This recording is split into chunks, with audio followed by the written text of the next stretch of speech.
E aí, galera? Estamos no ar. E hoje o nosso convidado... Gente, a gente tá muito chique. Mas a gente tá muito chique. A gente tá recebendo um deputado. Exatamente. Além de deputado, ele é delegado da Polícia Civil.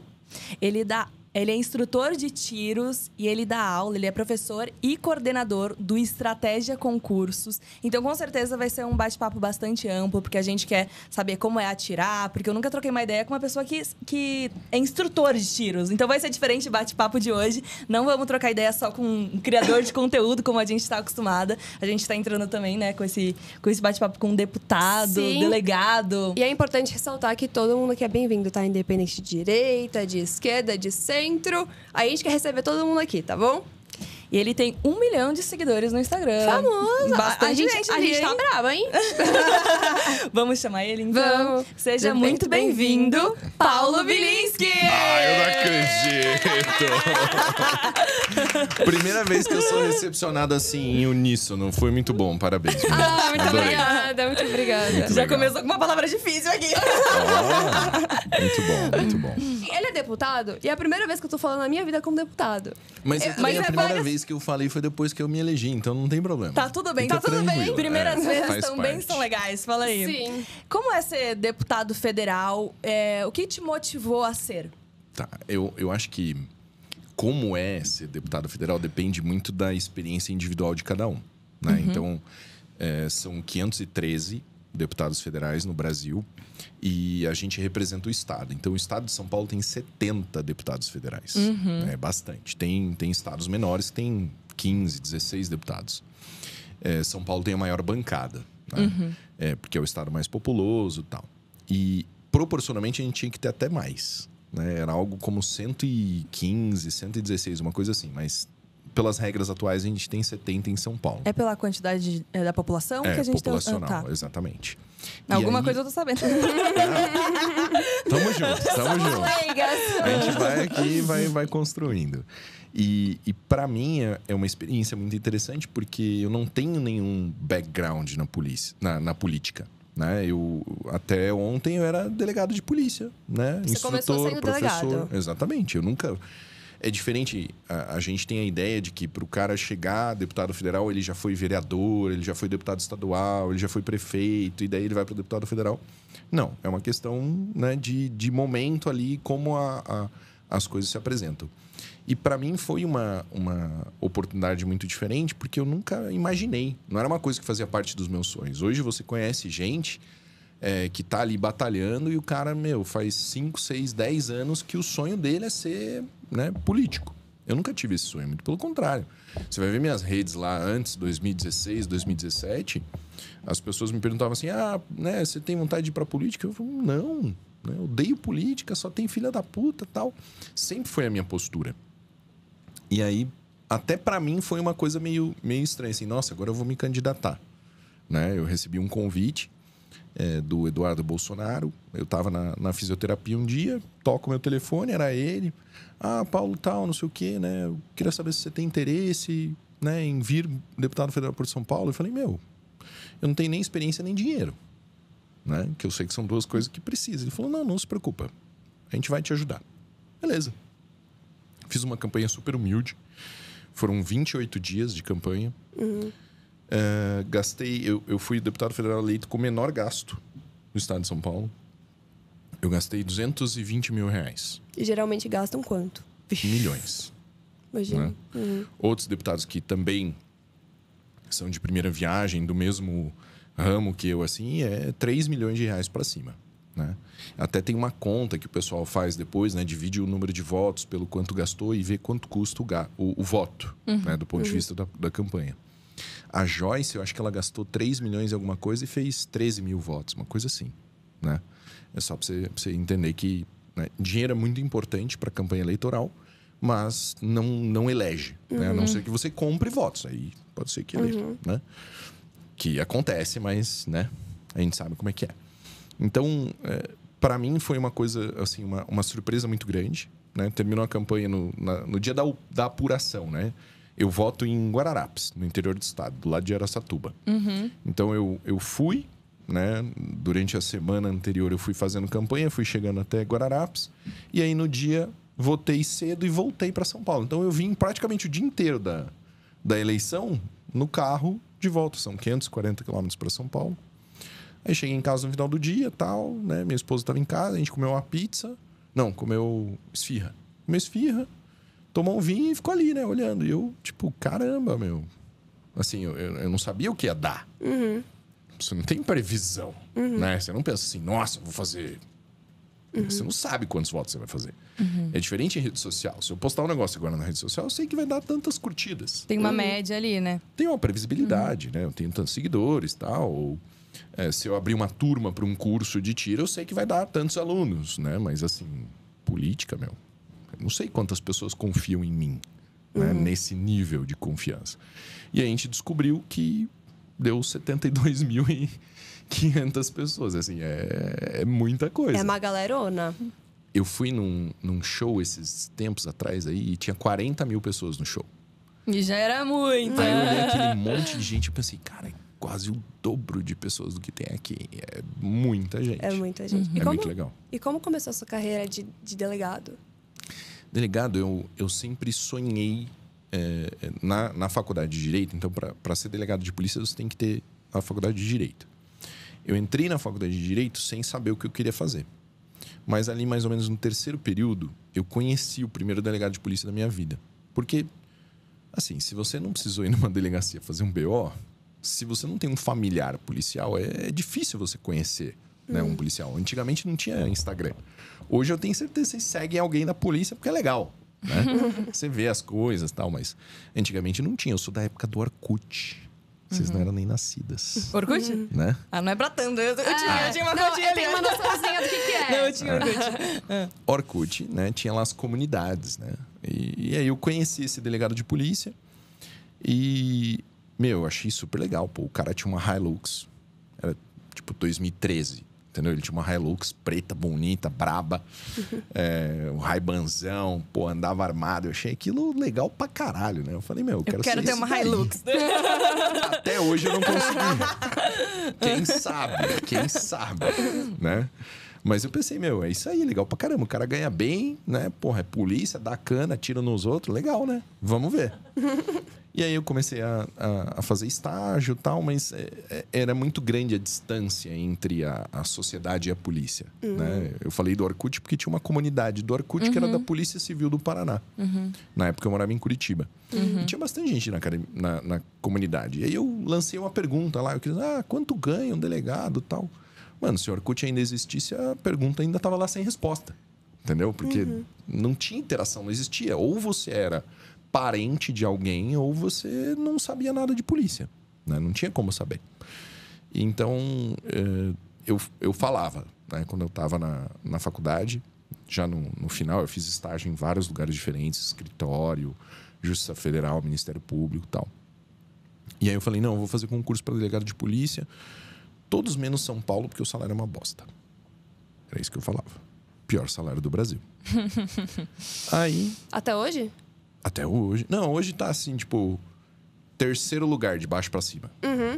Tem piores. Mas não tem custo de vida pior. Entendi. A gente tem que calcular isso. São Paulo é o custo de vida mais alto do estado, do Brasil. Sim. Né? Total. E aí, eu me formei em dezembro de 2010. Comecei a estudar em janeiro de 2011. E aí, aquele negócio, né, Você não é nada. Você não é ninguém, né? Você terminou a faculdade, mas... Eu falei pro meu pai, pai, eu fiz uma conta. Eu posso começar a advogar agora, né? E aí, no longo prazo, tipo 10, 15, 20 anos, eu vou ter um salário muito bom. Ou eu posso ficar sem trabalhar por uns 3 anos estudando. E aí, 1 ano de salário de delegado vai compensar os 3 anos de salário de advogado que eu não trabalhei. Aí meu pai falou, se é isso que você quer, beleza. E aí eu comecei a estudar em janeiro. E mais ou menos julho, agosto, ali saiu o edital da prova. Aí eu falei, tô aqui, né, 6 meses estudando, vou fazer, né? E aí fiz a primeira fase, objetiva, fiz a discursiva, fiz teste de aptidão física, o psicotécnico, fiz a prova oral, aí passei. Né? E quando eu passei, Eu fiz conta de novo, né? Eu vi, eu vou ganhar 5 conto. Para eu sair de casa, eu vou ter que pagar aluguel, vou ter que pagar comida, conta, uma prestação de um carro, né? Dá pra viver com 5 conto. Na época, 5 conto era dinheiro, né? Inflação e tal. Mas aí eu falei pro meu pai, pai, eu vou. Né? O que você acha? Ele, filho, se a sua mãe fosse viva, eu acho que ela não ia deixar, mas, né, já que ela morreu, então, né, você decide. E aí eu vim para São Paulo, né? Voltei para São Paulo, porque eu nasci aqui. Voltei para São Paulo em agosto de 2011, eu tomei posse no cargo. Então, eu me formei em dezembro de 2010, comecei a estudar em janeiro, a prova começou, né, ali julho, agosto. E aí, como são muitas fases, né, um concurso longo mesmo, tem 6 fases, um monte de coisa, prova de títulos. Eu tomei posse em 11 de agosto de... 11 de agosto ou 2 de agosto? Agora me perdi. Agosto de 2012. Então, eu sou delegado de polícia desde 8 de agosto de 2012. E você ainda é delegado, é importante ressaltar. Isso, essa é a diferença nos cargos políticos entre a polícia militar, as forças armadas, né, exército, marinha, aeronáutica e a polícia civil. Quando o policial civil, o delegado de polícia, o investigador, o agente, quando ele se elege, ele não se aposenta da polícia. Ele continua policial, ele é afastado do cargo para o exercício do mandato. Então, deu os 4 anos, ou deu 2 anos, eu não quero mais ser deputado federal, eu volto a ser delegado de polícia. Né? Eu nunca deixo o Igual cargo. Médico. Médico não deixa de ser ex-médico? Mais ou menos isso. Uma Exatamente. vez médico, sempre médico. Uma vez médico, sempre médico. O cara continua sendo médico. É verdade, é uma boa referência. Bom ponto, O policial militar ou militar, ele obrigatoriamente se aposenta. Né? Então, ele não pode voltar para a polícia. Então, um coronel, um tenente, um capitão que se elege para um cargo eletivo, ele não consegue voltar para exercer a polícia ou as Forças Armadas. Então, eu permaneço como delegado de polícia, tenho as prerrogativas de delegado de polícia, mas não exerço o cargo, estou exercendo o mandato eletivo de deputado federal. E qual é a diferença das duas polícias? Polícia Civil e Polícia Militar? Isso é uma boa pergunta. No Brasil, a gente tem um sistema... Ruim. Não, brincadeira. É o sistema francês. Né? Existem basicamente dois sistemas de segurança pública. O sistema francês e o sistema inglês. No sistema francês, você tem 2 polícias separadas. Uma que é uniformizada e preventiva e uma que é não uniformizada e repressiva, investigativa. No sistema inglês, que existe na Inglaterra e nos Estados Unidos e em um monte de outros países, você tem uma polícia só. E aí, dentro dessa polícia, existe um ramo investigativo. Né? Então, você entra por um lugar só. E aí, na medida que você vai progredindo na carreira, você tem a opção de se tornar um investigador. Né? O nosso sistema é separado. Né? Entendi. Então, a polícia militar, ela previne o crime pela mera presença física dela. Né? Chegando aqui no podcast, eu passei numa pracinha, tinha uma viatura da Guarda Civil Metropolitana. Aqui pertinho? Aqui tá. pertinho. Eu sei qual é. Que faz a mesma função preventiva da Polícia Militar. Então, a mera presença ali, ninguém vai roubar na frente da PM. Né? E se alguém roubar, a PM está na rua para fazer essa perseguição e prisão. A Polícia Civil, ela primariamente, ela vai fazer investigação. Então, aconteceu um crime, não foi possível prender o ladrão na hora, né? Você vai investigar esse crime e quem investiga é a polícia. Pro mundo exterior, assim, né, fora do Brasil, é um pouco difícil explicar o que é um delegado de polícia. Porque ele é policial, né, mas ele tem alguns poderes que em outros países, como nos Estados Unidos, por exemplo, são reservados a autoridades judiciais. Então, eu tenho um primo americano que é advogado e uma vez ele me perguntou, tá, Paulo, mas assim, você não é um police chief, né? Quando eu falo em inglês, né, para me apresentar, eu falo assim, eu sou o police chief. Você não é. Porque um chefe de polícia nos Estados Unidos, ele é um cara mais velho, com uma progressão maior na carreira, ele tem uma função administrativa. Você não é bem isso. Eu falei, mas eu sou a carreira, dentro da carreira da Polícia Civil, eu sou a carreira com a responsabilidade mais alta e eu tenho alguns poderes, né? No ponto de vista americano, são judicial powers, são poderes judiciais. Quais são? Prender, por exemplo. Você pode falar. Nos Estados Unidos, a polícia não prende necessariamente. A polícia conduz para a delegacia a presença do juiz. Lá, o juiz não é como aqui, que ele é completamente... Aqui no Brasil, ele é completamente afastado. O juiz está lá no fórum. Né? Ele vai ver o preso meses, anos depois. Nos Estados Unidos, não. Ele é apresentado à autoridade judicial em 24 horas, em 12 horas. Né? Porque lá o sistema judiciário trabalha de outra forma. Então, aqui, a polícia militar prendeu um cara na rua. Né? Na verdade, aquele cara está sendo conduzido à presença da autoridade policial, que é o delegado de polícia, que vai lavrar o auto de prisão em flagrante, que vai transformar aquela detenção numa prisão de verdade.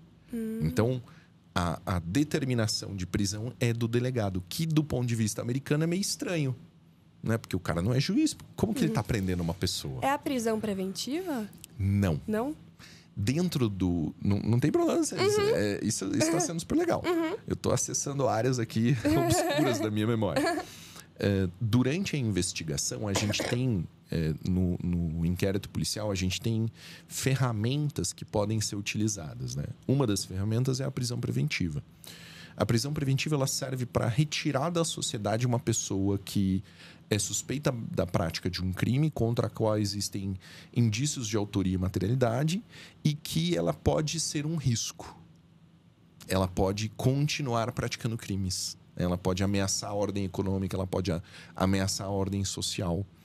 Então, se, por exemplo, uma pessoa praticou um furto ou um roubo e está solta, não foi presa, está sendo investigada. Durante a investigação você vê, putz, esse cara aqui ele é membro de uma organização criminosa. Né? E a gente tem aqui informações que ele está continuando a praticar crimes.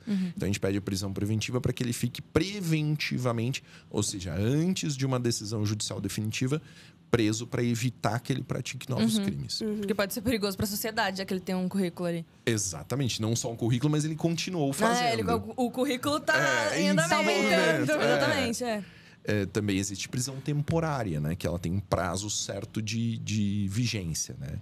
Então, a prisão preventiva, ela não tem um prazo. Você prende o cara e aí corre com o processo para andar rápido, né? Mas o cara pode ser solto por excesso de prazo. A temporária, não. A prisão temporária é uma prisão por um tempo certo. Pode ser 5 mais 5, pode ser 15, pode ser 30 dias. É um tempo certo para você concluir uma investigação. Então, temporariamente, eu vou tirar esse cara da sociedade, eu vou guardar ele aqui para que eu consiga terminar a investigação rápido, sem que ele influencie na investigação. Que ele não destrua provas, que ele não ameace testemunhas, que ele não cause um prejuízo para o processo. E o Brasil não tem prisão perpétua, né? Por que não? Não. A gente não tem nem pena de morte, nem prisão perpétua. Então, qual que é a lógica? Do meu ponto de vista, a gente tem que aceitar as coisas não só de um ponto de vista principiológico, mas também de um ponto de vista prático. Né? Então, por que pena de morte é ruim? Porque você está permitindo que o Estado... E aí, quando eu falo o Estado, pode ser uma pessoa mal intencionada. Pode ser um juiz bandido. Pode ser um promotor bandido. Um delegado bandido. Né? Não só isso. Pode ser que o Estado, naquele momento, seja um Estado tirânico. Um Estado ditatorial. Quando a gente fala de Estado, vocês têm que sempre lembrar. Nada do que o regime soviético comunista fez era ilegal. As leis permitiam que eles fizessem aquilo. No regime nazista, a mesma coisa. Nenhum judeu foi preso sem um processo. Entende? As pessoas foram legalmente acusadas de crimes. Meu bisavô, Jerônimo, foi condenado ao Gulag. Prisão perpétua. Trabalhos forçados na Sibéria. Uma sentença judicial assinada por um juiz. Entende? Então, essa é a separação entre justiça e direito. Até eu vi um podcast, lembra que a gente estava falando do Cogos aqui antes? Era uma discussão do Cogos com um cara do MBL. E o Cogos falou assim, bicho, nem toda lei é justa. Ele falou, não, se é lei a gente tem que cumprir. Aí o Cogos pegou um papel assim e falou assim: então, tá aqui ó, na lei que você tem que dar um soco na sua própria cara. Aí ele falou: não, se é uma lei eu vou ter que cumprir. Você vê como isso é burro? Porque é uma pessoa que não consegue admitir que existem princípios e valores que eles estão acima da lei. A lei não pode alterar a realidade. E aí vira uma discussão de valores. Né?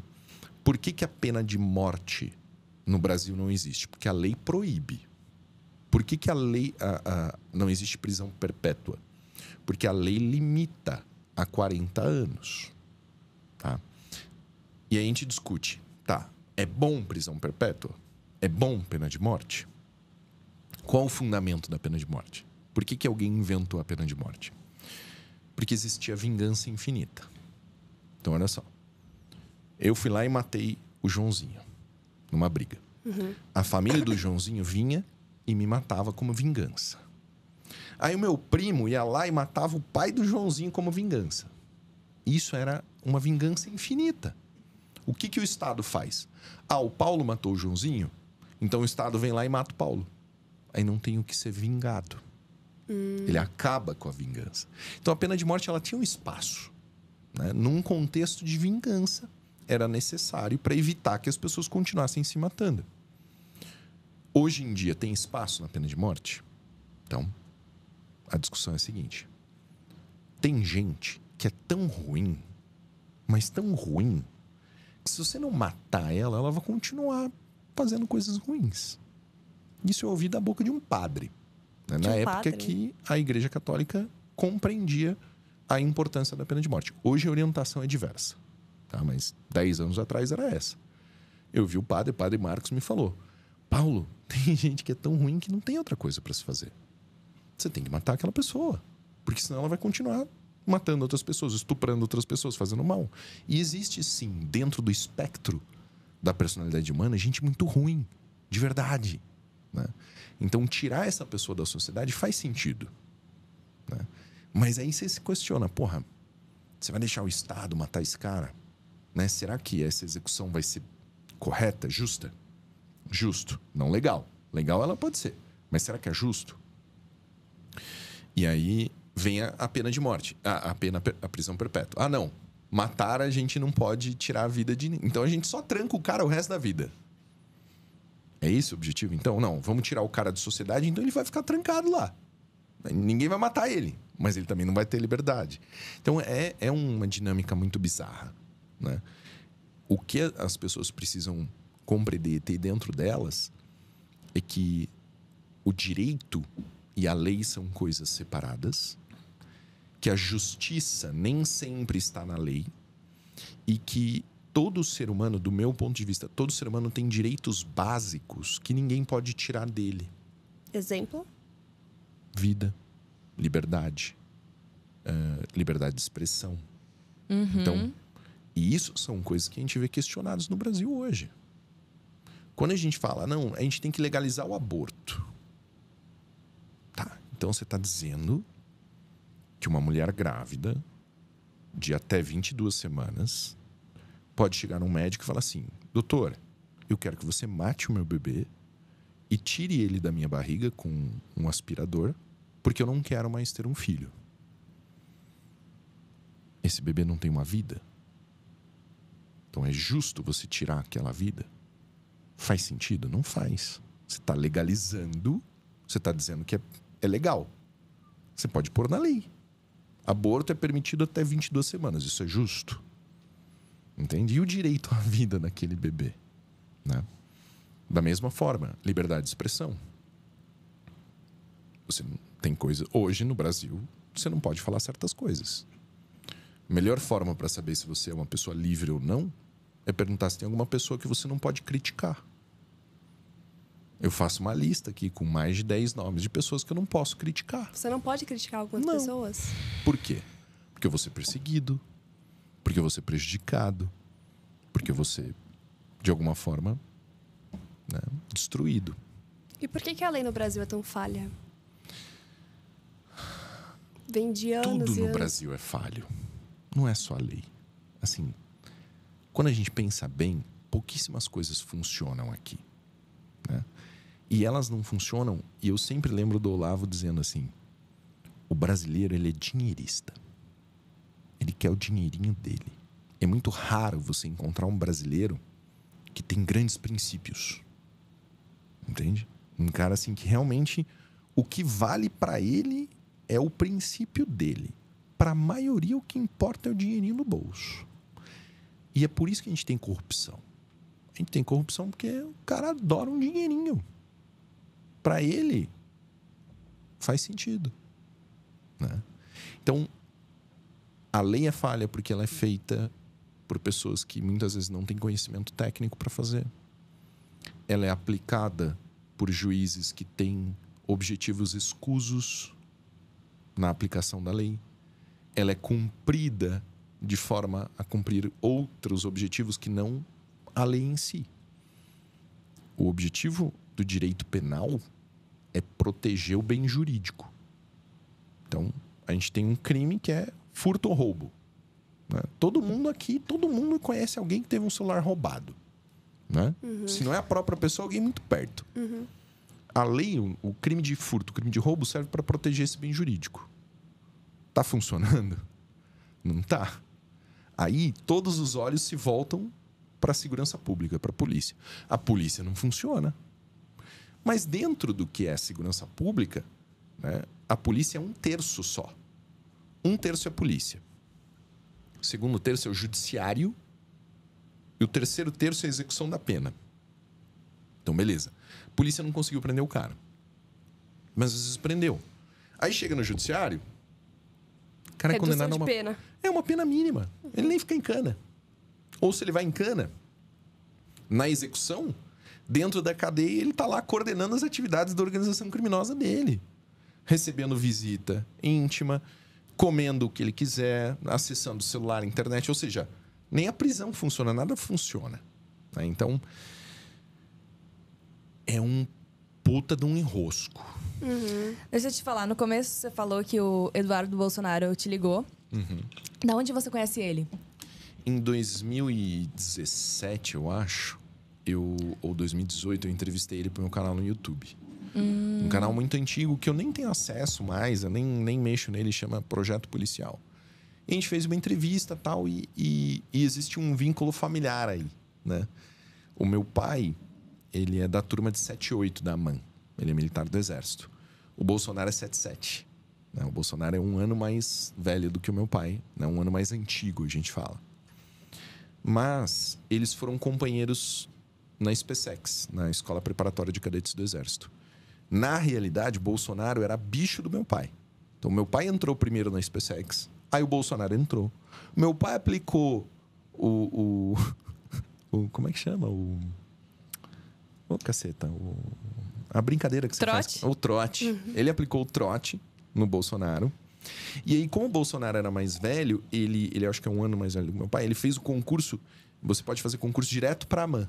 Ao invés de você concluir a SpaceX, são 4 anos. Na época eram 4 anos de... 3 anos de SpaceX. Ao invés de ele terminar, né, o primeiro, segundo e terceiro ano, como ele já tinha feito fora, ele foi direto para a AMAN. Então, quando meu pai chegou na AMAN, o Bolsonaro era mais velho do que ele. Né? Mais antigo. Então, a primeira coisa que ele pensou, pô, esse cara agora vai descontar o trote em mim, né? E ele não descontou, tratou meu pai super bem e tal. Inclusive, né, o Bolsonaro lembra do meu pai desse ponto. E o meu pai, como militar, ele sempre falou bem do Bolsonaro.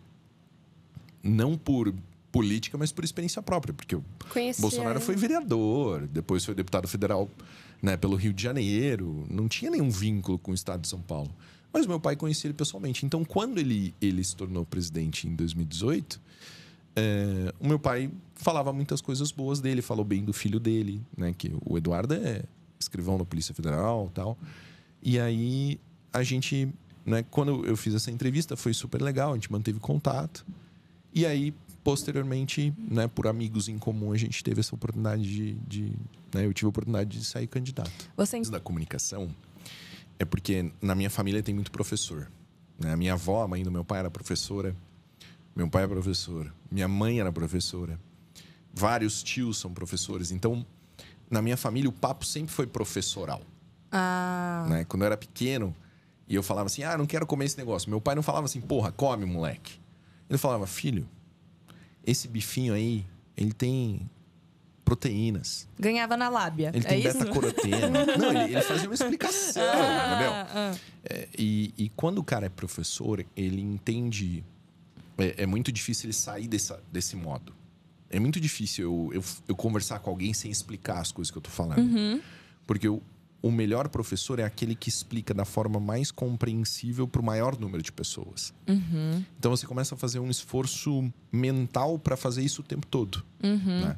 Então, comunicação para mim sempre foi uma coisa fácil, porque eu tinha boa comunicação em casa, né? Eu via o meu pai explicando as coisas, falando, e eu pensava, pô, esse cara explica bonitinho, né?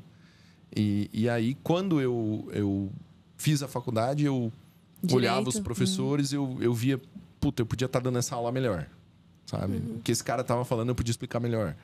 E aí, quando eu virei professor, para mim foi uma coisa óbvia, sabe? Era automático, né? Eu sempre gostei de me comunicar bem. E é verbalmente, eu não gosto de escrever. É na palavra. É na palavra, na fala. Você se comunica melhor na fala. Muito melhor. Geralmente, Escrita é advogados difícil. falam muito bem, né? Quem se forma em direito, assim, eles conseguem eu acho que a maioria hein? escreve melhor do que fala. A maioria. Porque eles... tem muita leitura no curso. Você lê e você tem que se expressar por escrito. Né? Eu acho que esse é o ponto E você também. tem que ser articulado. Exato. Um professor de educação física, ele tem que entender o corpo, ele tem que falar sobre o corpo, ele não precisa, né, escrever sobre o corpo ou convencer alguém sobre o corpo. É uma coisa que todo mundo concorda, sabe? Eu acho que dentro do direito tem um pouco mais de argumentação, um pouco mais de explicação, um pouco mais... Né? É uma ciência mais argumentativa. Porque é isso que eu tô falando, não tem o certo. Né? Não é, tá na lei. Tá na lei é um péssimo argumento. Entende? O bom é você explicar por que tá na lei, né? Como funciona na lei, quais são as interpretações. Aí você começa a ficar rico, né? E o seu gabinete, como que funciona? Quantas pessoas são? Esse é um raciocínio muito legal. As pessoas... tem uma galera... Eu sempre volto a falar do MBL, não é só porque eu não gosto deles, mas é porque eles têm umas ideias de jirico, assim, do tipo, economizar dinheiro. Você acha que é uma boa ideia o político economizar a verba de gabinete dele? Você acha que é uma boa ideia? Não sei. Não trabalha pra política, não sei. Não, mas não sei veja, dizer. Eles argumentam isso. Não pode gastar. Tem que gastar menos, tem que economizar. Aí tá bom. Você vai economizar a verba que você usa para pagar funcionário. Você tem uma empresa aqui, não tem? Esse podcast é uma empresa. Sim. Pô, que tal você mandar metade embora para economizar? Vai dar certo? Você vai fazer um bom podcast? Não. Qual que é o intuito deles quererem economizar? Economizar pra quê? Exato. Não, é economizar por economizar. Menor gasto público. Eficiência. Entende? Não, eu sou econômico, eu gasto pouco. Tá bom, cara. E quem que faz o trabalho? É igual você ter um valor pra fazer o mercado do mês. Você tem, vamos lá, 5 mil pra fazer o mercado do mês. 2 mil pra fazer o mercado do mês. Aí você fala, não, vou gastar 1.000 esse mês. E o restante tá sobrando. Mas sobrando pra quê? Pro próximo mês? Então, tem que entender a lógica ali, né? O dinheiro do deputado não volta pra ele. Volta pra Câmara. Vai ser gasto com outra coisa. Vai virar cafezinho. Vai virar cortina. Entendeu? Não vai virar trabalho. Então, o meu raciocínio sempre foi... minha verba para salário é 118 mil reais por mês. Eu vou gastar 118 mil reais por mês porque eu vou ter os melhores funcionários na maior quantidade possível. Esse é o meu raciocínio. Porque eu sozinho não faço tudo. É impossível. Eu tenho 3 pessoas trabalhando para mim no legislativo. Um tá escrevendo um impeachment disso, o outro tá escrevendo aquilo, o outro tá fazendo uma pesquisa. Se eu tivesse uma pessoa só, eu ia fazer 1/3 do que eu consigo fazer. Porque eu tenho ideias. Entende? Eu vejo um fato e eu penso, pô, isso aqui tem que fazer o impeachment do fulano. Quem que vai sentar lá e escrever a peça? Eu? Eu não tenho tempo para fazer isso. Eu tenho que ter um assessor para fazer isso. Então, o meu gabinete ele foi montado em volta dessa forma de enxergar o mandato. Né? Então, eu enxergo o meu mandato, a minha política é uma política legislativa. Então, eu faço coisas, eu faço projetos de lei, eu faço pedidos de impeachment, eu faço pedidos de prisão, eu faço. Tem deputados que trabalham com os municípios, o pessoal chama municipalista. É o deputado que vai trazer a verba federal para o município. Então ele ajuda o prefeito tal, ele ajuda o prefeito ali, ele ajuda o vereador aqui, ele traz um dinheiro aqui. Tá bom. Mas são estilos diferentes. O meu estilo é esse, é trabalho, trampo. Saiu até uma pesquisa da Veja, mano. A Veja. Tá vendo? E eu tô lá entre os 10 melhores deputados do Brasil. Por quê? Trabalho pra caralho. Faz um monte de coisa. Faço tá tudo que sempre tem que fazer. lá na Sempre Câmara. lá, voto tudo, faço tudo, estudo tudo. Então, o meu gabinete é um gabinete bem técnico, sabe? Se aumentar a verba para 150, eu vou gastar 150. Se diminuir para 90, eu vou gastar 90. Entende? Então, os deputados, eles têm duas verbas diferentes.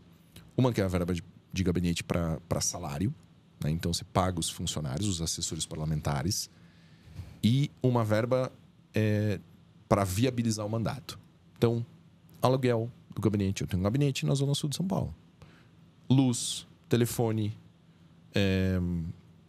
gasolina. Porra, precisa ir pro interior. O cara não pega o carro dele, ele pega o carro dele, né? Ele pode alugar um carro. Eu tenho um carro alugado em Brasília. Né? Em Brasília eu ando com um carro alugado. Então, paga a gasolina. Paga a viagem, eu tenho que ir para Brasília toda semana. Mas tem que comprar antes, ou não? Você Opa, compra... eu compro bem antes, mano. Eu compro com 6 meses de antecedência, pago baratinho. Mas você tem que custear essas coisas, né? Ou então, o deputado vai numa reunião que é um almoço. Ele não escolheu almoçar lá. Eu queria almoçar em casa, entendeu? Bater meus macros, entendeu? Mas não, eu tenho que almoçar com o cara lá. Bom, eu não vou pagar no meu bolso porque é uma reunião de trabalho. É questão de trabalho. Entendeu? Então, esse é o funcionamento das nossas duas verbas. Né? As pessoas falam assim, e o auxílio paletó? Não tem auxílio paletó, filho. Quem tem auxílio paletó tem é uma juiz. moradia específica, não tem? Auxílio moradia, olha que interessante. Eu tenho que ficar em Brasília segunda, terça, quarta e quinta. Mas a minha casa é em São Paulo. E aí?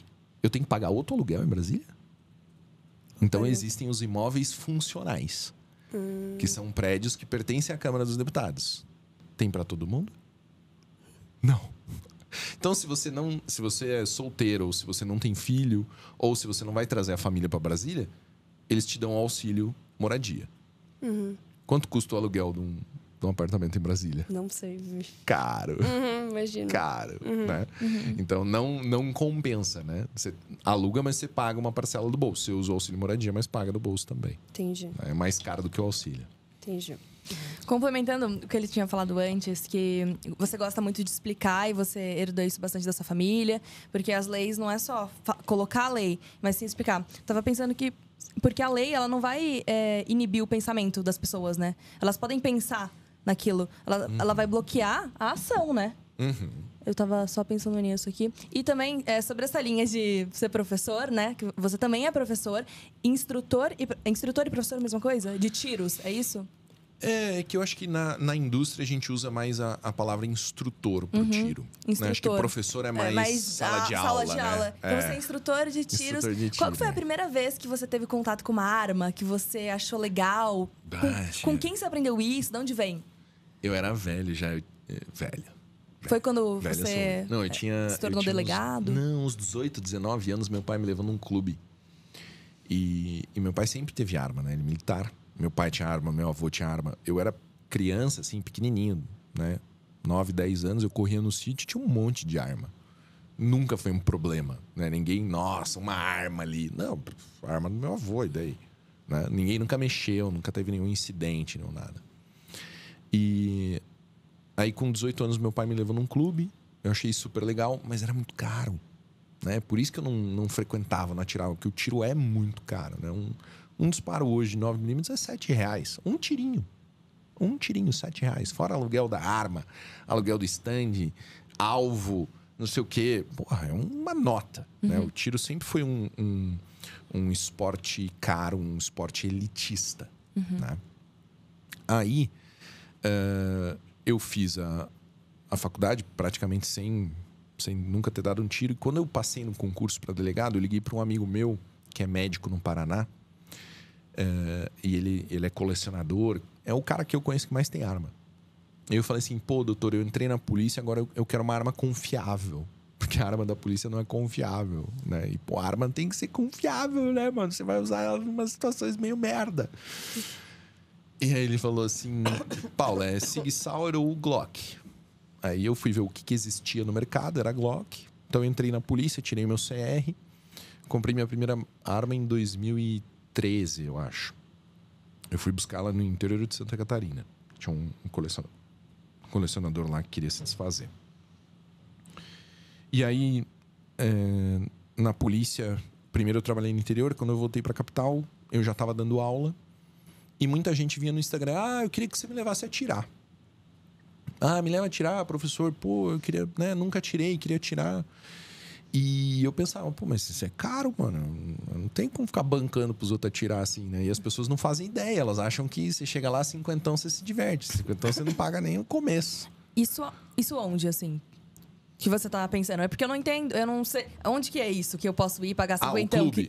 Não. Tá. É um clube de tiro. Sim, Isso, eu sei que não paga 50, mas é só pra entender. É um clube. Um clube de tipo tiro. Um clube onde tem piscina, assim, mas é só de tiro. Isso, exatamente. Uma organização. Tá. É uma boa comparação. Isso. É um clube de tiro. Que clube que eu conheço? Tem... Clube aqui de. Que tem um stand, né? O stand, tem área comum e tal, mas tem ali as baias e tem arma e munição e tudo mais. Tá. E as pessoas queriam, né, que eu levasse elas, porque 2013, 14, só tinha arma, só a polícia tinha arma. Né? Era muito raro você encontrar uma pessoa que tinha arma de fogo e praticava o tiro e tal, porque era muito caro. Então, eu comecei ali e eu comecei a fazer muito curso particular, porque eu queria aprender mais. Eu achava que a minha formação na academia de polícia tinha sido boa, mas tinha sido muito rápida, muito simples. Né? Então eu comecei a buscar conhecimento dentro do tiro, aprender, né? Assistir aulas, assistir cursos, participar de cursos internacionais e tal. Todo curso que, vinha um instrutor da Eslovênia, eu ia lá, pagava para fazer do bolso, né? O que é meio bizarro, né? Porque você, como policial, você tem que ter uma continuidade no seu treinamento. A polícia nunca me deu oportunidade para treinar, nunca me deu uma caixa de munição. Fala assim, vai lá, negão, treina aí. Nunca, entendeu? Como que é o preparo lá na polícia, assim? Você faz a academia de polícia, que é um curso de formação. Então, o meu foram 4 meses, foram 1000 disparos. Ah, tá. É só 1000 revólver, disparos. pistola e calibre 12. Tá. Todo mundo tem direito ali a dar uma disparada pra saber como que é, né? O cara tem que aprender. É o cara que... A hora que você estiver sendo roubada na rua, é esse cara que vai sair dentro de um carro e vai dar um tiro no ladrão. Ele tem que saber atirar. Eu sei. Né? É uma boa ideia que ele seja bom. Aí, voltando lá no assunto que você tava contando. Então, eu fiz esses cursos, o pessoal começava a me perguntar, me pedir e tal. E eu conheci um policial que tinha arma. Bastante, um monte de arma. Um investigador chamado Milton Orsesi. Ele trabalhava comigo no departamento de homicídios. Eu falei, mano, eu tenho aluno, você tem as armas, vamos fazer um curso? Ele falou, topo. Então a gente começou a promover isso em que eu tinha os alunos, ele tinha as armas, a gente juntava, né, os dois e fazia né, um curso básico para as pessoas poderem conhecer o que existia. E eu acho que esse foi o grande momento disruptor do mercado. Porque no Brasil, o normal era o cara ir lá no clube e dar 50 tiros de pistola e ir embora. E eu ofereci poucos disparos, mas com muita coisa diferente. Era uma degustação. Era um menu degustação de arma de fogo. Então, 5 tirinhas nessa pistola aqui, 6 tirinhos nesse revólver, 10 tirinhos nessa carabina. E aí você ia lá, você que nunca tinha pego numa arma de fogo, você tinha instrução básica, regra de segurança, aprendia a fazer aquilo. E você tinha ali um instrutor e você atirava com diversas armas. Então você saía, que legal, né? E isso foi muito bom, durou bastante tempo, durou até agora, até final de 2021, mais ou menos. E foi o grande período da minha vida assim, que eu tive envolvido com o tiro, que foi o período do projeto policial, que era o nome do meu curso. E você anda armado? Sim. Por ser delegado, a partir do momento que é delegado, anda armado. Isso. A Lei 10.826, que é o Estatuto do Desarmamento, ela prevê quem são as pessoas que têm porte funcional. Então, porte agregado à função. Então, policiais civis, policiais militares, policiais rodoviários federais, juízes, promotores, são categorias que têm um porte de arma automático. Você tem mais de 25? 23. 23. Então, quando você tiver 25, você vai poder ir lá na Polícia Federal e falar assim, eu quero um porte de arma. Então, você vai fazer exame teórico, exame prático, psicotécnico, né? Eu posso? Sim, com 25 anos. Só que aí... Sabia disso? Não. Nem eu descobri agora. Eu não sabia que qualquer pessoa com 25, o quê? A partir de 25. Só que daí você tem que justificar por que você quer. Entendi. Agora Esse fez é o mais. golpe, né? Porque num país livre... Defesa pessoal. Então, mas você não pode só escrever defesa pessoal. Você tem que ter sido ameaçado, tem que ter sido roubado, tem que ter tomado tiro. Entende? Você tem que ter... basicamente, a lógica da legislação brasileira é tão inversa que é praticamente assim, você só pode ter arma se você já se fudeu. Se você ainda não se fudeu, você não pode ter arma. Né? Eu tive um aluno no Maranhão que ele pediu o porte de arma, foi indeferido. Ele era dentista, trabalhava com prótese, um negócio caro, ele estava sempre, né, em risco. Então, primeiro ele pediu o porte, ele falou, eu, né, trabalho com valores, eu moro num bairro que não é muito bom, já fui, né, vítima de furto, de roubo, tal, eu queria uma arma para defender minha família. Os caras disseram não. Aí deu, assim, 2 meses ele foi roubado, entraram 3 caras na casa dele, ele saiu na mão com todo mundo, segurou a porta, os caras chutando a porta, ele segurando do outro lado, um negócio insano, assim. Aí ele pediu o porte de arma de novo, aí ele conseguiu. Mas você entende? Essa é a lógica da legislação brasileira hoje. Primeiro você tem que se fuder para depois você pedir a arma. Você não pode pedir a arma e falar assim, eu não quero que aconteça algo de ruim comigo ou com a minha família. Por que custa tão caro atirar? Um tiro você falou que é super caro e quando você fez seu curso você não colocou tantas quantidades de tiro quanto os concorrentes ali. Por que é caro? Porque tem muita tributação envolvida. Na então, bala? Em tudo. Em todas as pecinhas ali. A espoleta, o estojo, a pólvora, o projétil, a arma, o stand, tudo é caro. Né? Uma arma que hoje custa 7 mil reais, 4 mil é imposto. Entendeu? Mais da metade de uma arma é imposto. E aí, quando você começa a somar o imposto de tudo, fica muito caro. Uma arma que devia custar $300, né? Algo em torno de R$1.500, custa 5, 7 mil reais. Essa é a realidade. No Paraguai deve ser mais barato, então. Mas não pode trazer. Não pode trazer, mas quem mora lá, né?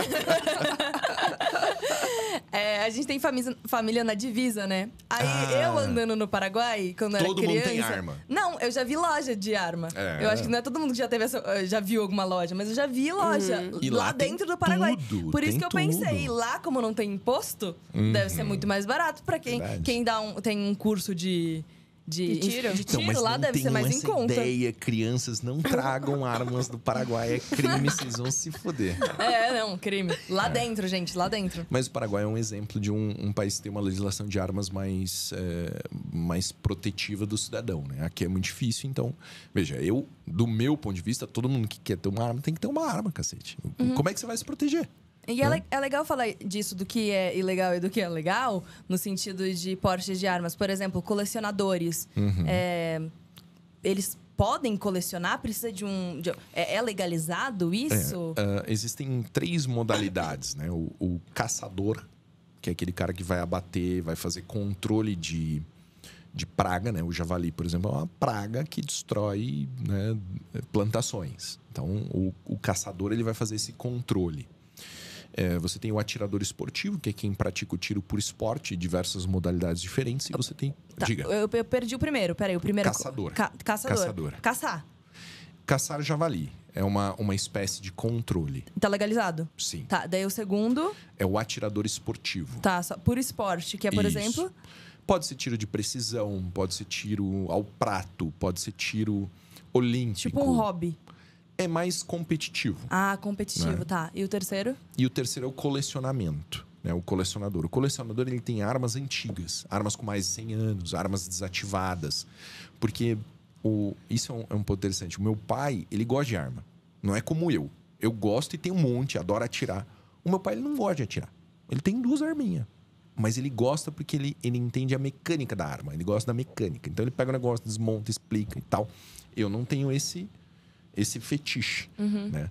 O colecionador, ele, na verdade, ele tem pedaços da história, né? Então, a arma de fogo ela é uma ferramenta que acompanha o ser humano desde a invenção da pólvora, né?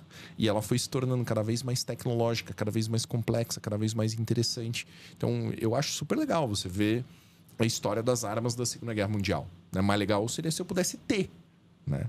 E aí, a parte do colecionamento. Toda a personalidade do colecionador é meio estranha. Tem gente que coleciona selo, né? Tem gente que coleciona disco. E pode ser colecionador de armas? Pode. Você só precisa de uma autorização do Exército. Para praticar essas 3 modalidades, você precisa de uma autorização do Exército Brasileiro. Tem que mandar uma mensagem lá pra eles pra autorizar, né? Manda no Instagram. Tudo bem? Manda no direct.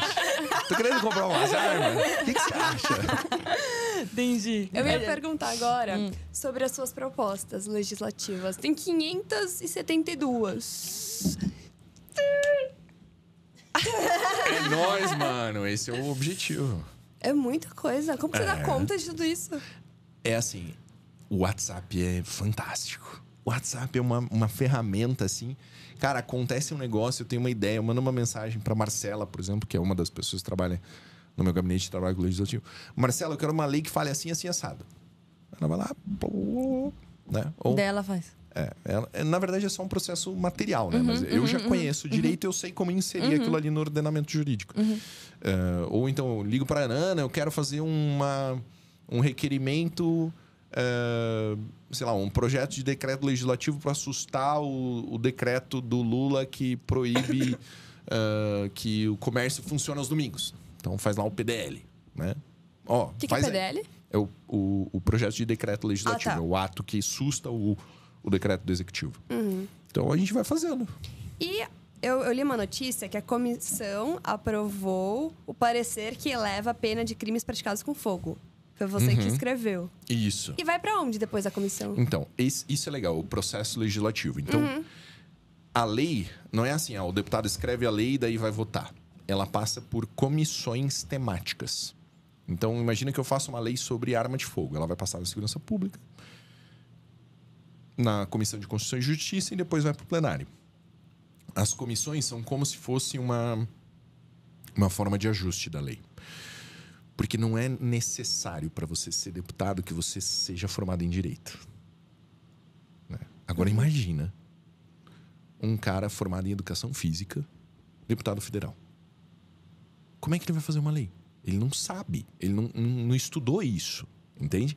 Então, ele pode ter uma ideia muito boa, mas ele não sabe como colocar isso. Ele pode ter até ideias que são inconstitucionais. Imagina que eu faço uma lei aqui dizendo que... sei lá... proibindo podcasts no Brasil.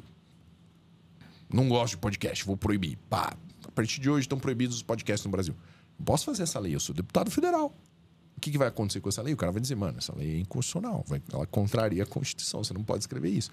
Aí vai para a Comissão de Constituição e Justiça, no caminho que ela segue, ela morre lá. Assim, não pode, é inconstitucional. Entende?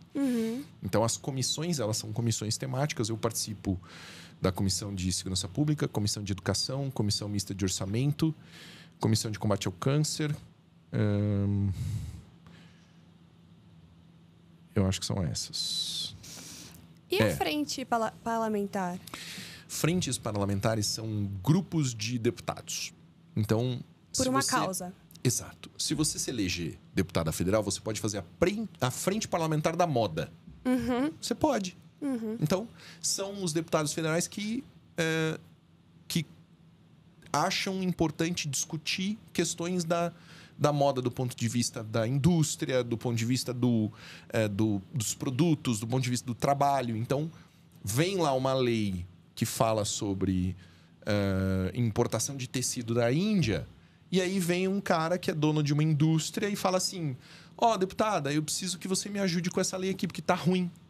Né? E aí você reúne os deputados da Frente Parlamentar da Moda e você fala assim, pessoal, vamos orientar esse voto aqui. Né? Vamos orientar para que ele seja votado assim, ou que ele seja votado assado, ou que ele seja corrigido, ou que mude a alíquota. Entende? Frente parlamentar existe bilhões. E é Câmara dos Deputados e Senado? A Câmara dos Deputados representa o povo, o Senado representa o Estado, os estados. Né?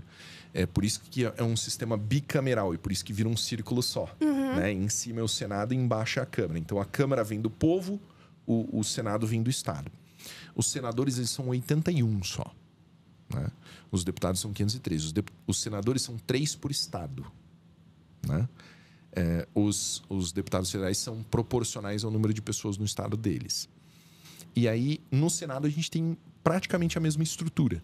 Né? Então, uma lei, ela passa na Câmara, depois ela tem que passar no Senado e ela vai para a sanção presidencial. Então, ela passa no Senado, vai para a Câmara e vai para a sanção presidencial. E por que demora tanto? Porque existem interesses Pessoais. também. Né? Como eu venho são de uma... muitas também, né? São Leis? muitas. Não, que tá em andamento. Sim, mas... Tipo assim, tem muitas. Talvez isso também até filtrar tudo, né? Ou não? Não. O que eu aprendi, né? Eu sou de uma família de militares. Então, militar é tudo muito certinho. Né? By the book ali, ó. Tudo, tem que fazer, tem que fazer. Então, você abriu ali o meu... Você digitou Conheça Seu Deputado no Google? Então, Foi. digita lá, de novo, e vê o meu número de relatórios. Relatórios são projetos de lei que eu relatei, que eu emiti um relatório como membro da comissão. Então, é como se fosse fazer a minha tarefa de casa. Entendeu? Quantos relatórios que eu tenho aí? Peraí, que eu não consegui abrir ainda. Pode ir falando. Então, você vai ver o quê? Eu devo ter uns 20 e tantos relatórios feitos. Cara, eu tô há 10 meses lá. Só me deram 20. Se 26 relatadas. 26. Que é a resposta deles. Que é a minha resposta. A sua resposta. A minha resposta é um projeto de lei que eu analisei. Se tivessem me dado 200, eu teria apresentado 200 relatórios. Entendi. Se tivessem me dado 1000, eu tinha apresentado 1000 relatórios. Entendeu? Agora você vai ver outros deputados lá, é zero. Um monte. É zero. O cara não relatou nada. Mas desculpa, faz o que então lá? Boa pergunta. O cara não relata nada. Não propõe nada. Que Entendeu? interesse que tem aí no Porque meio. daí seria uma espécie de filinha. Se eu fosse presidente da Câmara, seria uma filinha, ó. Relator, pá, plenário. Entra na pauta, vota. Ou positivo ou negativo. Quem é o Acabou. presidente da Câmara? Arthur Lira. Então, quem que monta a pauta? Quem que diz o que vai ser votado? É o Arthur Lira. Não é uma filinha. Não é que nem uma indústria. Entendeu? Que as leis vão entrando numa esteira e vão sendo votadas. Ele vota o que ele quer. Basicamente isso. Eu quero votar esse projeto aqui. Amanhã. Foda-se. E Entendeu? o resto ele ignora. É por Exato. prioridade ou não? Ou é bagunçado? Tá. A ideia é dele. Da cabeça. Exato. Entendi. E você é professor e coordenador do Estratégia Concursos. Há quanto tempo? E você tem uma matéria que você dá aula, que é Medicina Legal. Uhum. Me fala sobre ser coordenador, professor, e sobre Eu- medicina legal. Eu comecei a dar aula em 2014. Uma amiga minha foi convidada para dar aula num cursinho. E aí ela não podia, ela me perguntou: você pode dar aula no meu lugar? Eu falei: opa, vamos fazer bico, né? Ganhar dinheiro, porque o salário tá difícil. E aí eu comecei a dar aula nesse cursinho. Depois apareceu uma graduação em Direito para eu dar aula. Eu dava aula na graduação, dava aula no cursinho. E aí eu fui subindo de cursinho, assim. Comecei num que era presencial pequenininho, daí um pouquinho maior, um pouquinho maior. Aí 2018, comecinho de 2018, eu comecei a trabalhar no Estratégia Concurso, que é o maior do Brasil. É o maior curso preparatório do Brasil, voltado para concurso público. E lá eu faço o trabalho de coordenação da área policial. Então, todos os concursos de área policial eu fico em cima, vejo quem são os professores, faço os eventos, lanço os cursos e dou aula de medicina legal, que é uma matéria muito legal. Por isso chama medicina legal. Que é a medicina aplicada ao direito. Né? Então, o delegado de polícia... Eu trabalhei 5 anos no departamento de homicídios. Você chega lá, tem um maluco caído no chão morto. Né? Você tem que olhar para ele, você tem que reconhecer o que aconteceu ali. Porque que ele tá morto, mas quem matou ele? Como foi que mataram? Qual instrumento utilizaram? Quanto tempo ele demorou para morrer? Tudo isso interessa. Né? Então, a medicina legal, ela estuda todos os fenômenos jurídicos relacionados com a morte. E como eu já trabalhava no departamento de homicídios, eu achava muito legal medicina legal, eu falei, eu vou dar aula de medicina legal, beleza. E aí eu lancei esses cursos, né? Então hoje, todas as matérias, todos os concursos do Brasil que caem em medicina legal, você tem o meu curso ali para te auxiliar. E você já ficou presente em alguns casos, por exemplo, o caso da Sofia. Isso. Tem outros casos. Como delegado, você sempre estava presente nesses casos de. Você sempre tinha que ir até o local, por exemplo, o caso da Sofia, você foi até o local. Isso. Tem outros casos que você também foi? Então, o departamento de homicídios, ele funciona de uma forma que é a melhor forma para o Departamento de Homicídios funcionar. Em 2017, eu fiz um curso na Polícia de Miami, um curso de proteção de dignitários. E eu visitei o Departamento de Homicídios da Polícia de Miami. E funciona exatamente como é no Brasil. Então, como é a investigação? Morreu um cara aqui. Pum. Aqui em Alphaville, na rua X. Se ninguém sabe quem matou o cara, você preserva o local. Então, põe a fita lá em volta para não mexerem no corpo. Você aciona a Polícia Civil. Vai uma equipe para esse local, que é uma equipe que só faz isso. Levantamento de local. Então, ela vai lá, ela tira foto do cadáver, ela pega as câmeras de vigilância, ela tira foto das impressões digitais na cena, ela fotografa o corpo, verifica o tipo de lesão, tal. Beleza. Esse trabalho é um trabalho bem específico de levantamento. E ela produz uma coisa chamada recognição visográfica de local de crime. Nome bonito, né? Uhum. Recognição visográfica de local de crime é uma técnica de investigação que é o levantamento completo e a narrativa para que as informações do local não se percam durante a investigação. Porque esse inquérito pode demorar 10 anos. Uhum. Pode demorar 10 anos para você descobrir quem que matou aquela pessoa. E ali o delegado, 5 anos depois, ele vai ler, ele vai saber exatamente o que tinha lá no local.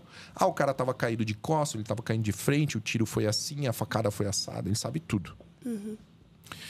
Então eu trabalhei, dos meus 5 anos no Departamento de Homicídios, 3 anos foram no grupo especial de atendimento ao local de crime, que é quem faz esse levantamento. Aqui em São Paulo. Aqui em São Paulo, na capital. E 2 anos foram em equipes de investigação. E é assim que o Brasil funciona da mesma forma que Miami. Uma equipe faz o local e outra diferente investiga. Por quê? Essa aqui só faz local. E essa aqui só investiga. Então você se especializa. É que nem médico, né? Você não quer um ortopedista operando o seu nariz, né? Do ponto de vista estético, né? Você não quer um ginecologista tratando sua dor de cabeça. Você quer um cara que sabe aquilo que ele está fazendo. Então, para você se tornar um cara bom de local de crime, você tem que ter muita experiência em local de crime. Para você se tornar um cara bom em investigação, você tem que ter bastante experiência em investigação. Então, eu tive essas duas experiências diferentes.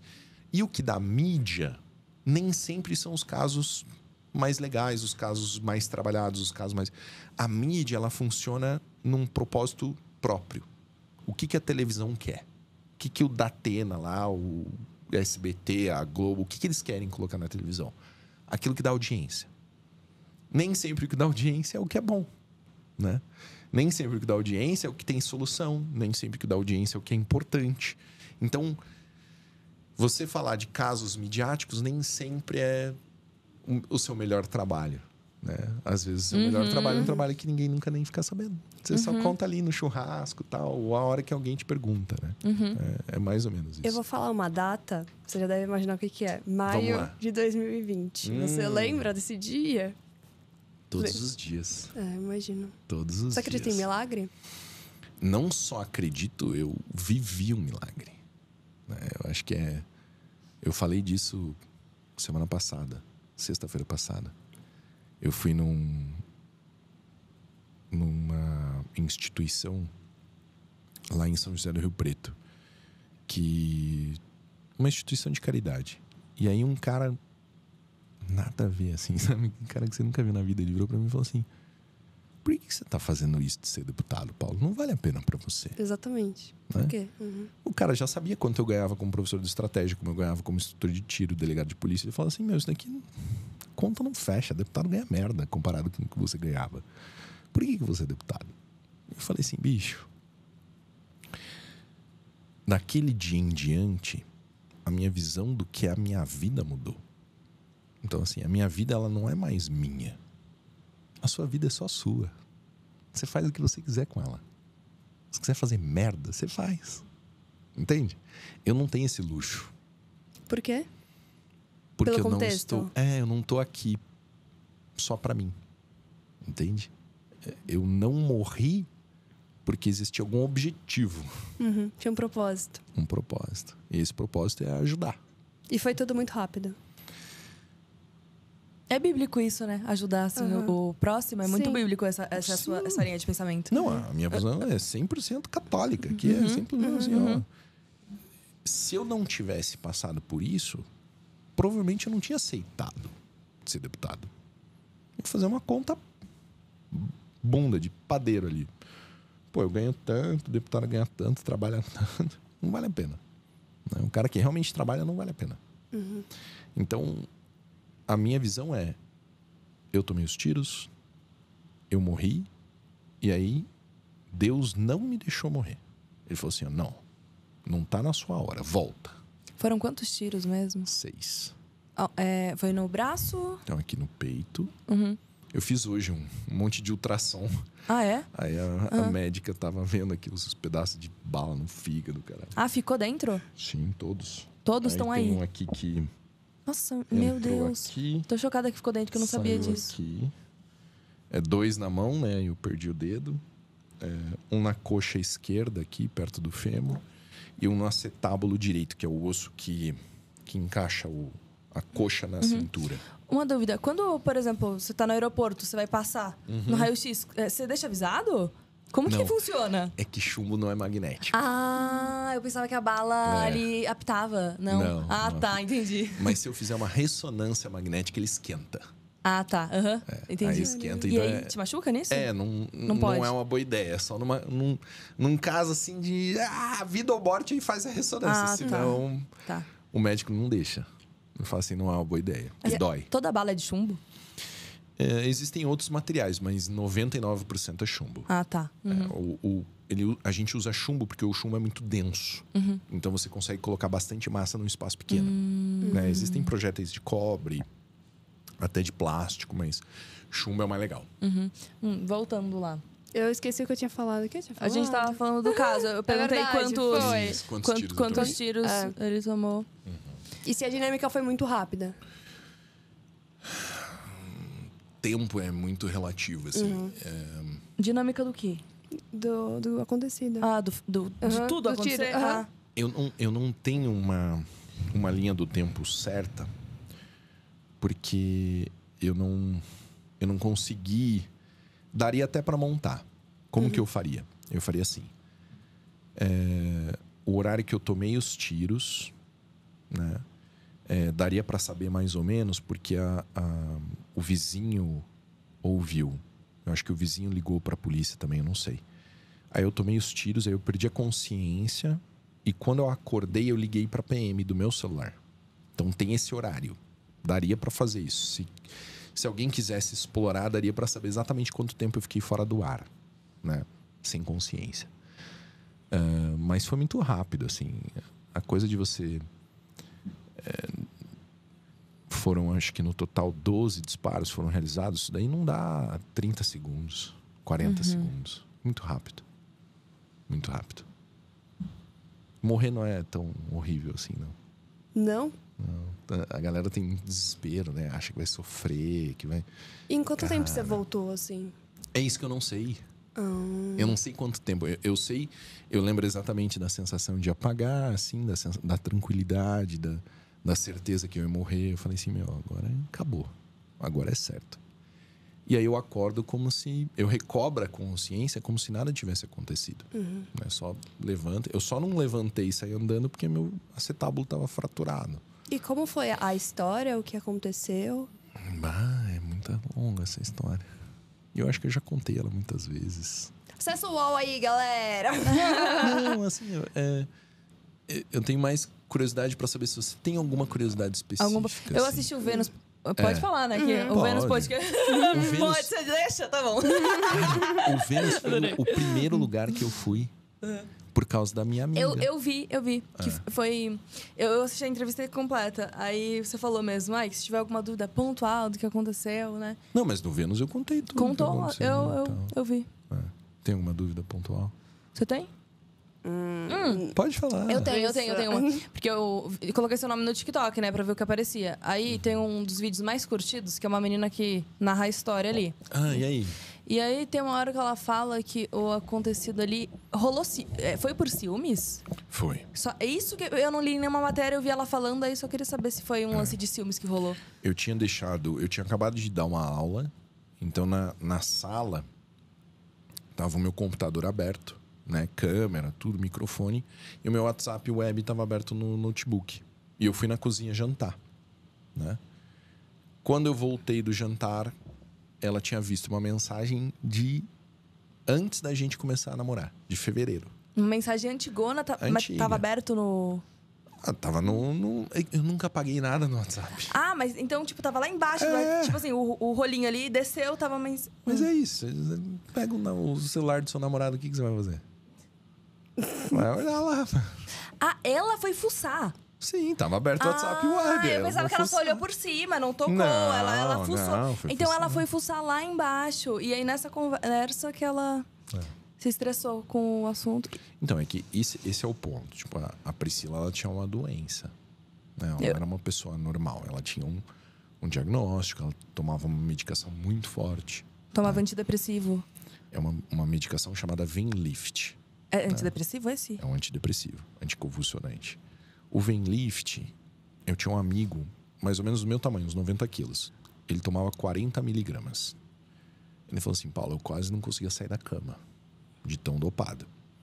Ela tomava a dose máxima permitida, que era tipo 275 miligramas. Entendeu? Então não era pouca coisa. Ela tinha um histórico de depressão. Eu não sabia. Eu fiquei sabendo que ela tomava remédio depois que eu saí da UTI. Que o meu pai encontrou no apartamento. Remédio, receita, laudo psiquiátrico, né? E ela tava morando na tua casa? Sim. Ela ia continuar morando? Sim. Entendi. Tava tudo bem. Tá. Mas hoje você é casado. Sou. Muito bem casado. Eu vi que você é casada. E é uma médica, uma doutora? Doutora Carla. Inclusive, você tem um podcast. Ele é podcaster, acredita? Uau! Ele entrevistou Eu a tenho. doutora. Eu tenho, e o que me falta é tempo pra fazer, cara. Porque vocês sabem, dá muito trabalho fazer um podcast. dá. Então faz meses que eu não consigo gravar. Mas você gosta. Eu acho super legal. Quer seguir nisso também. Não dá tempo. Não dá tempo. Né? Eu conheço muita gente legal, muita gente que eu... Cara, às vezes eu converso com a pessoa assim, eu fico pensando, puta, isso aqui tinha que estar sendo gravado, cara, porque é muito bom. Muito bom. Né? aham. Mas eu não consigo agenda pra gravar. Você fica mais. quanto tempo em Brasília, geralmente?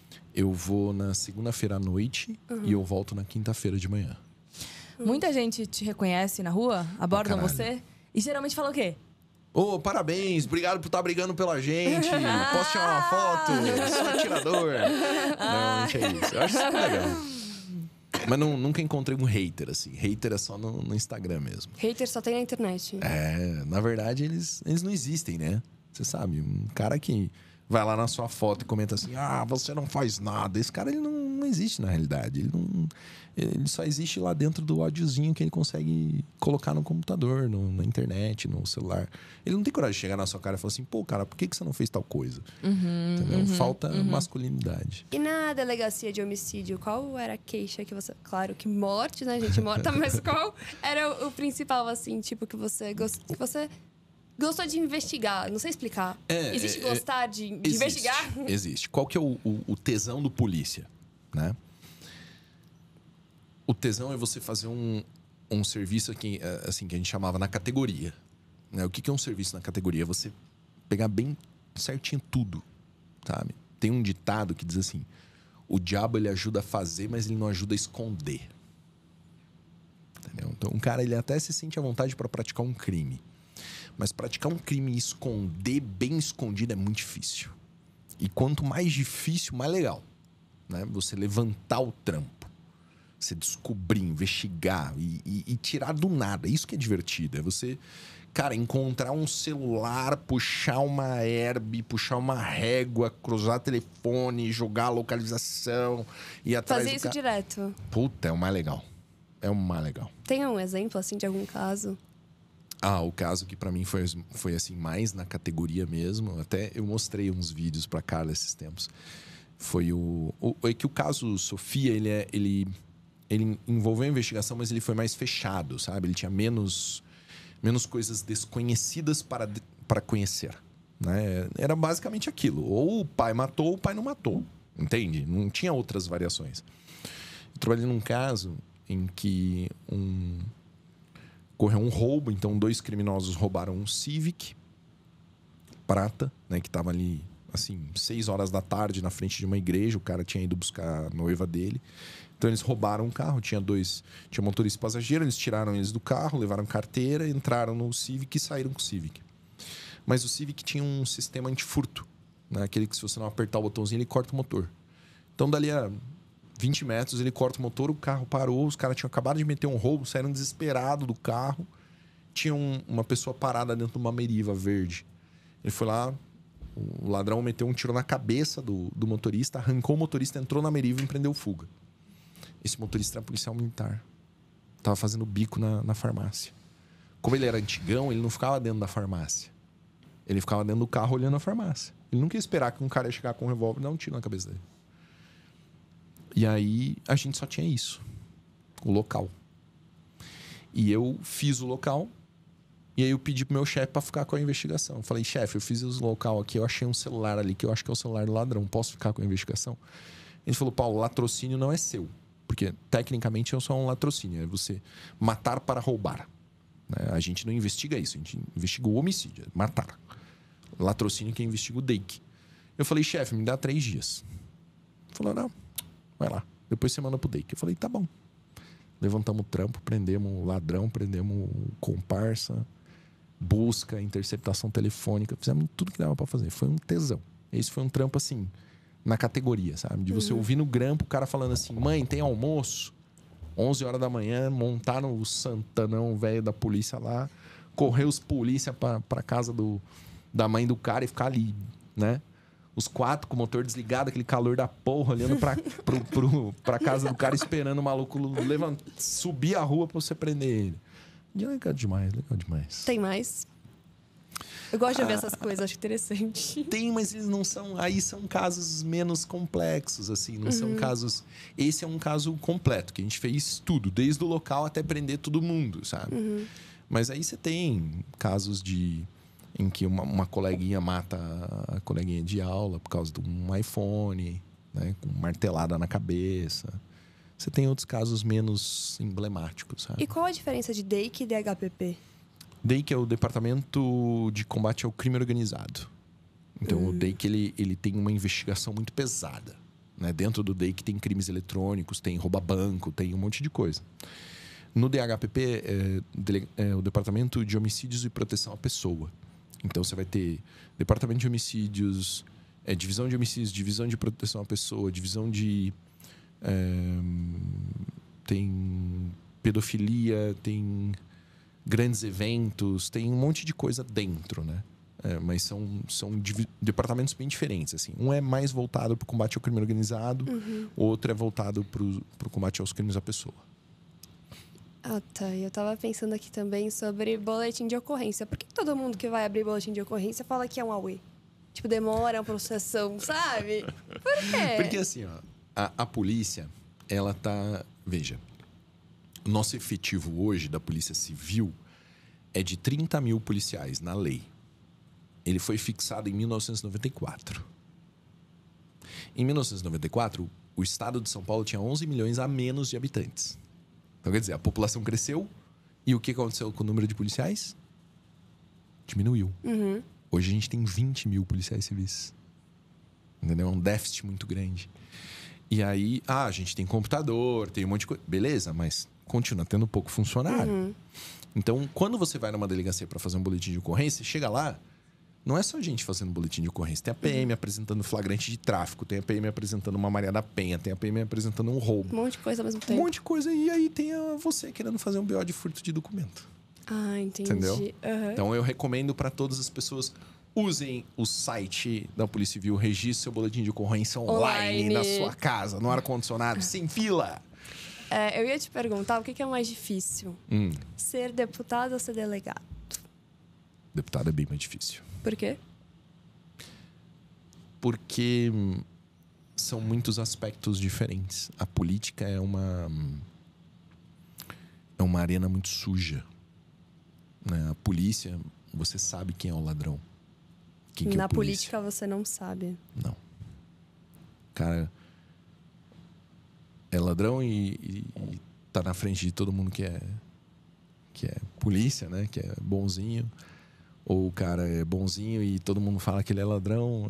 É difícil. Então, mais desafiador seria... Mais desgastante, mais psicologicamente perturbador, mais trabalhoso é a política. É muita pressão? Depende. Eu acho que a pressão que eu coloco é uma pressão individual. Você com você mesmo ali. É assim, eu querendo fazer mais e melhor. Né? Mas isso eu tenho aprendido também um pouco a fazer menos força. Eu sou... um jeito meu, sabe? Eu coloco muita força em tudo que eu faço. Muita energia ali, né? E desgasta. Você não precisa fazer tanta força e obter o mesmo resultado. Entendeu? Então você tem que controlar um pouquinho. No jiu-jitsu isso ficou muito claro pra mim. O faixa branca, eu sou faixa branca, ele faz muita força e ele não chega a lugar nenhum. Ele se desgasta pra caralho. É o jeito, né? É. Eu já fiz umas aulinhas de Muay Thai, que eu gosto. E aí eu vejo que às vezes a posição do quadril que vai fazer... Ou você esticar mais o braço que o soco vai ser mais forte. Não é a força aqui, né? Não é a ralação. O meu professor já falou um pouquinho disso. Eu participei de um treino em Casa Branca, no interior de São Paulo. Tava um calor do caralho, assim. Eu botei o kimono e já comecei a suar. Não tinha nem começado a aula. Eu falei, porra, pronto, hoje eu morro. E eu tava lá, né, rolando com um cara que, bicho... Devia ter no mínimo uns 45 anos. Gordinho, completamente fora de forma. E o cara tava de boa. E eu ali, fudido. Sabe? Fazendo um monte de força e ele... Parecia uma enguia, sabe? Deslizando. Do nada o cara tá lá me enforcando. Mas é isso. Não é fazer força só por fazer força. Né? Você tem que fazer... Você tem que obter o máximo de resultado com o mínimo de força possível. Esse é o objetivo da política. E o que você acha dos jovens entrando na política? Vou ser bem sincero. A maioria dos jovens não tem muita coisa na cabeça. Meu pai falava assim, não confie em ninguém com menos de 30. Eita. Então desconfia da gente. Desconfia da gente. Ele tem 23, né? Você tem 23 anos, você tem 23. 23. As duas têm 23. Cara, em 7 anos vocês vão ser completamente diferentes. Faz sentido. E aí, não é só o passar do tempo, mas são as experiências que vocês passam, o conhecimento que vocês acumulam, a visão de mundo. Tudo muda muito, sabe? Então, eu não tô querendo dizer que todo jovem é burro. Não. Tem muito jovem muito brilhante, muito mais inteligente do que qualquer pessoa mais velha. Mas no espaço amostral, você percebe que pessoas mais velhas são mais experientes, são mais sábias, acumularam mais conhecimento, sabem lidar melhor com os problemas. Né? Eu não tô querendo dizer que eu sou o mais sábio de todos, muito pelo contrário. Né? Eu sei que o que eu faço hoje é diferente do que eu fazia no começo do ano.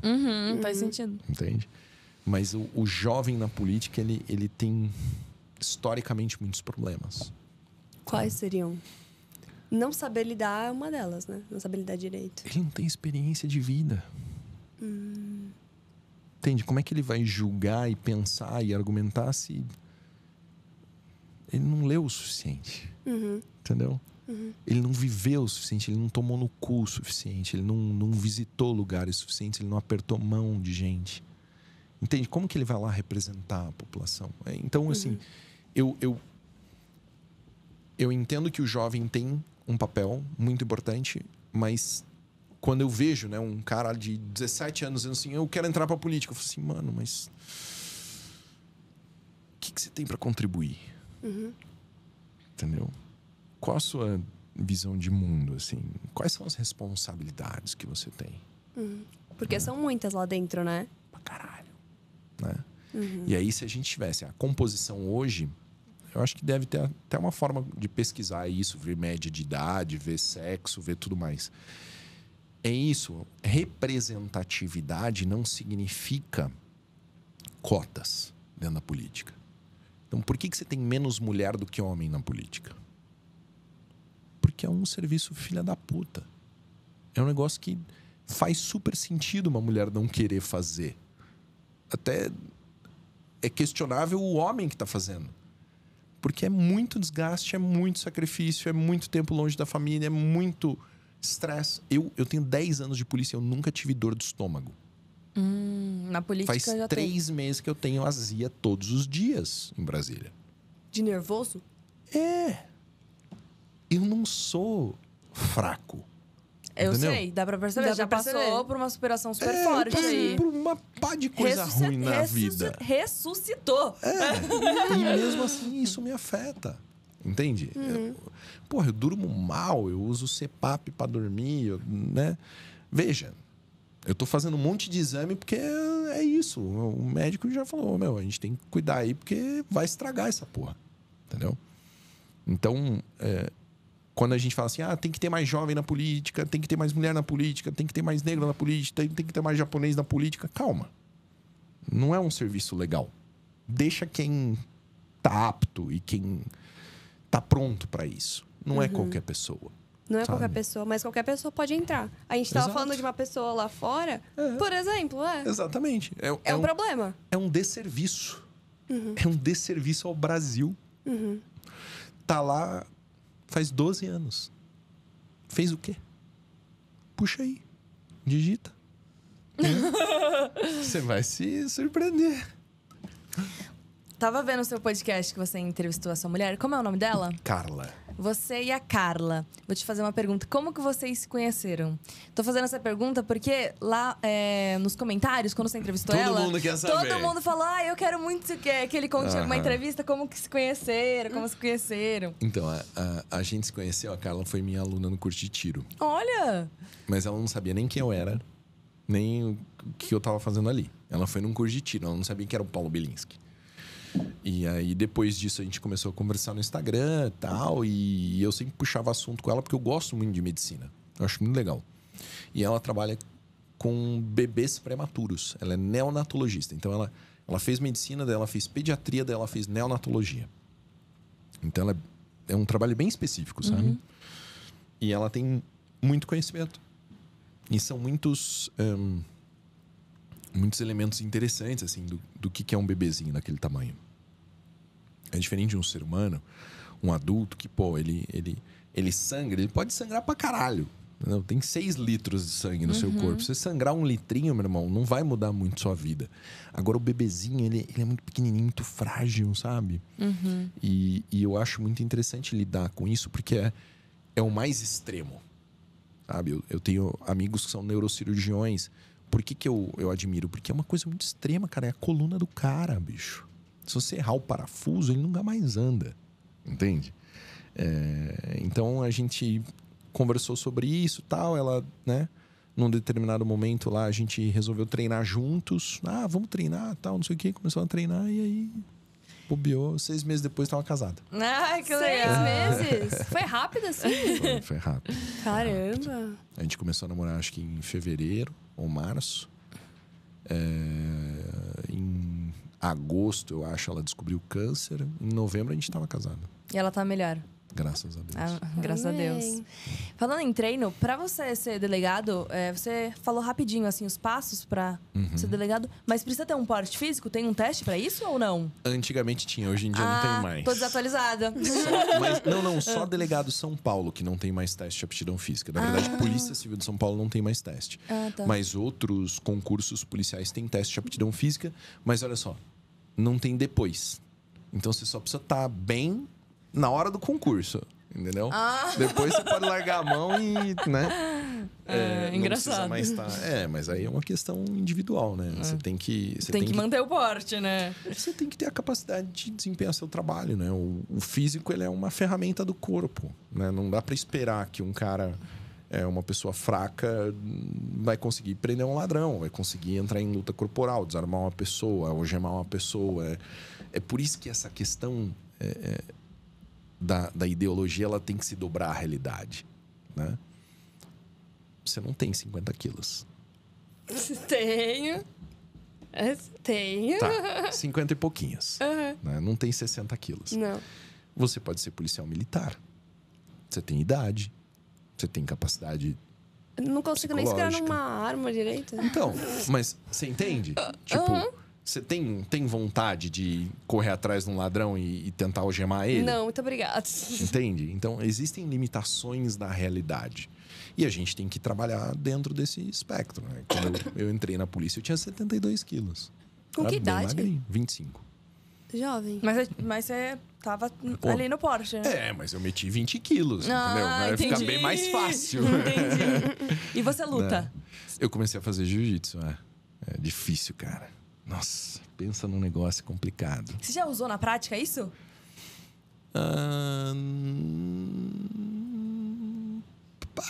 Uma queda ou outra, assim, 2 na vida, vai, de ladrão mesmo. Você já deu um mata-leão em alguém? Não. Ah, aquelas... Porque é que, como você tá com uma arma de fogo, né? O meu princípio de utilização da arma de fogo é que você tem que manter uma distância. Né? Porque o cara pode tentar tomar a sua arma. Então, o meu estilo de abordagem é uma abordagem à distância mesmo. É não, parado, mão na cabeça, deita no chão, tal. E aí eu me aproximo de uma forma bem estratégica para não permitir que isso aconteça. Mas às vezes o cara tem que sair na mão, né? É complicado. É difícil. Aí é bom ser grande. Né?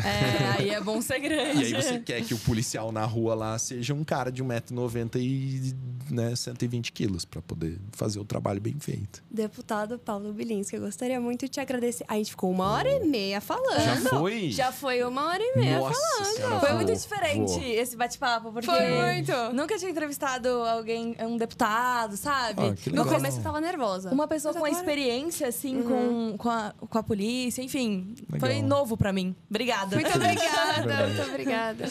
Menina, só agradecer a oportunidade, foi muito legal. Vocês conduziram super bem a conversa. Agradecer o pessoal que está assistindo aqui o vídeo, né, me colocar à disposição, tudo que vocês precisarem. Eu tenho um gabinete online, né, que você pode entrar no meu site e deixar a demanda direto lá. Né, não precisa ir lá, preciso agendar com o deputado, não. Se você quiser agendar, também tem essa opção para a gente marcar uma reunião. Pode mandar e-mail, pode mandar direct no Instagram, WhatsApp, o que for. Né? Vamos trabalhar aí. Pode contar comigo, com o meu mandato. Muito obrigado. Eu ia pedir a sua rede. A gente sempre pede pra todo mundo A gente aqui. pede a rede social, mas você pode falar também do seu curso de... Seu curso. O tiro a gente não está conseguindo fazer, né? Agora Porque não tá rolando. Tá suspenso, Tá no suspenso. Brasil, mas... Entendi. Eu vou pedir até pro pessoal colocar na descrição do vídeo aí, que meu nome é meio complicado, né? Mas vai ter. É só Paulo Bilinski. O perfil é verificado lá, você não vai seguir Tem o 1 errado, milhão. Fica tranquilo. Vai subir. Tá quase. E muito obrigada. Vocês estão demais, meu. É sem combinar, eu juro, gente. Ó, isso aí. Os próximos convidados vão exigir também, hein? Vai rolar ciúmes. Vai. E você que acompanhou a gente até aqui, muito obrigada. Deixa seu comentário, seu like. E também siga a gente nas nossas redes, Vai estar tudo aqui. Pode ser mais. Pode ser mais. O meu é Laura Portioli. O meu é Isa Portioli. É isso, gente. Até a próxima. Beijo.